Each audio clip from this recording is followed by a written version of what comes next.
اور کتنی جلدی اللہ مانتا ہے. بنی اسرائیل میں بارش نہیں ہوئی، قحط آ گیا. موسیٰ علیہ السلام 70,000 آدمیوں کو لے کر نماز میں شریک ہوئے. اللہ سے دعا کی تو بارش کی بجائے دھوپ اور تیز ہو گئی. تو موسیٰ علیہ السلام نے کہا یا اللہ ہم نے بارش کی دعا مانگی اور آپ نے دھوپ ہی تیز کر دی. تو اللہ تعالیٰ نے فرمایا اس مجمع میں ایک شخص ہے جو پچھلے 40 سال سے میرا نافرمان ہے.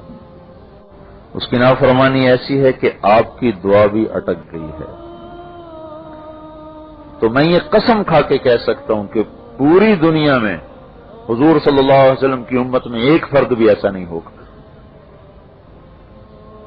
موسیٰ علیہ السلام کی دعا بھی رک جائے وہ کیسا مجرم ہوگا. اور 70,000 دوسرے مسلمان کھڑے ہوئے ہیں، سب کی دعا رک گئی تو کیسا مجرم ہوگا. کہ 40 سال سے اس نے مجھے راضی کرنے کا کوئی کام نہیں کیا. اس سے کہو مجمع چھوڑ کے نکل جائے پھر بارش کر دیتا ہوں، یہ جگہ چھوڑ کے چلا جائے. موسیٰ علیہ السلام نے اعلان کیا جو ایسا ہے وہ نکل جائے. تب اس نے کنکھیوں سے یوں دیکھا، یوں پھر یوں دیکھا، پھر شاید کوئی اور نکلے. کوئی بھی نہیں نکلا، اب سب کھڑے ہوئے دم بخود.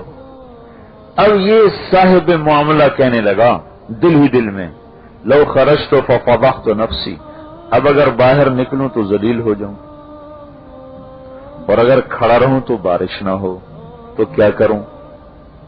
تو اب کہنے لگا توبہ کروں.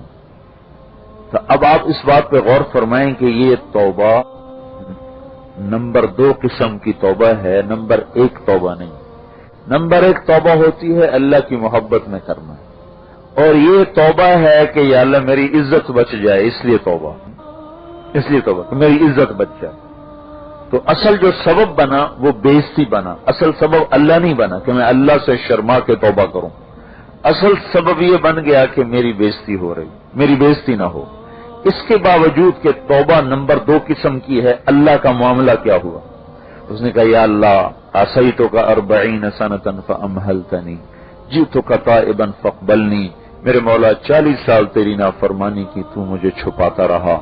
آج اگر تو نے مجھے نہ چھپایا تو میں رسوا ہو جاؤں گا. میں توبہ کرتا ہوں، بس مجھے معاف کر دیں.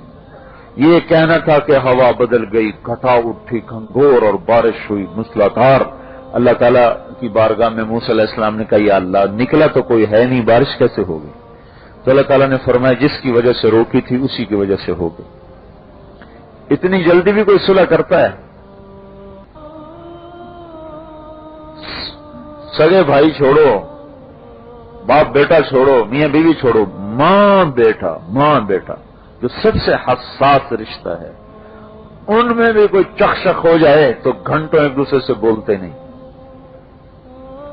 40 سال کی نافرمانی. توبہ بھی مطلب وہ نہیں ہے جو ہونی چاہیے. اور ایک بول پر اگلی بات اس سے بھی مزیدار. موسیٰ علیہ السلام نے کہا یا اللہ وہ کیسے ہوگی، مطلب جس کی وجہ سے تو نے روکی تھی اسی کی وجہ سے جو کر دی تو وہ کیسے ہوا. تو اللہ تعالیٰ نے کہا تاب الی فتبت علیہ. اس نے توبہ کر لی، ہم نے صلح کر لی. تو اب آپ بتائیں، ہم تو حضور کے امت ہی ہیں، ہم تو بہت آگے ہیں ان سے. ہمارا تو مقام بہت اونچا ہے ان کی نسبت. انہوں نے کہا اس نے توبہ کی، ہم نے صلح کی. اتنی جلدی. اچھا موسیٰ علیہ السلام اگلی بات اس سے بھی اعلیٰ. موسیٰ علیہ السلام نے کہا یا اللہ کون ہے، مجھے تو بتا دے. تو اللہ تعالیٰ نے فرمایا جب نافرمان تھا تجھے نہیں بتایا، جب توبہ کر لی اب کیسے بتاؤں. جب وہ نافرمان تھا تو میں نے اس پہ پردے ڈالے رکھے، اب جب توبہ کر لی اب اس کے پردے کیسے کھول دوں. مطلب میں اس لیے زیادہ اللہ کی بات کرتا ہوں کہ ہمیں احساس ہو کہ اللہ کتنا کریم ہے. میں کئی مضمون لے کے بیٹھتا ہوں، آپ کو سب بتاتے ہیں میں نے آج یہ بات بھی کرنی، یہ بات بھی کرنی، یہ بات بھی. جب لا الہ الا اللہ کی بات چلتی ہے تو بس بات بے قابو ہو جاتی.